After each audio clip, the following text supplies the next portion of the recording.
The rope snapped with a sound like a gunshot, and the mountain finally claimed its price. One second I was clinging to the ice wall, breath fogging my goggles, counting each strike of my axe. The next, the world dropped away. I fell hard, my body slamming into a narrow ledge far below, pain exploding through my right leg like lightning. The scream that tore from my throat vanished instantly into the howling wind. I looked down and knew instantly that something was terribly wrong. My leg lay twisted at an angle no human joint was meant to bend. I couldn't feel my foot anymore, just a deep, crushing pressure and a numbness that crept upward like frostbite with intent.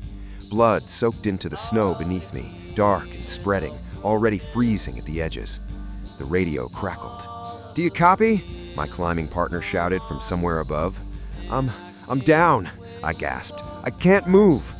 Clouds rolled in fast, swallowing the ridge. The temperature plummeted. Rescue was hours away, if the weather allowed it at all. I tightened the tourniquet with shaking hands, knowing it was a gamble. Too loose and I'd bleed out. Too tight and I'd lose the leg anyway.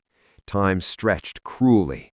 Every minute felt louder than the last, the wind screaming, the ice shifting, my own heartbeat thudding in my ears. The pain faded, replaced by something worse, an eerie calm. I started to feel sleepy. That's when the mountain began to groan. A low rumble echoed beneath me. Snow fractured, the ledge trembled, threatening to shear away entirely. I realized then that if I stayed, the mountain wouldn't just take my leg, it would take everything. With numb fingers and gritted teeth, I made the choice no climber ever wants to face. Using my knife, I cut away crushed beer, torn fabric, and finally what could no longer be saved. I didn't scream. I didn't cry. Survival left no room for either. By the time rescue arrived, I was barely conscious, lashed to the rock with frozen rope and stubborn will.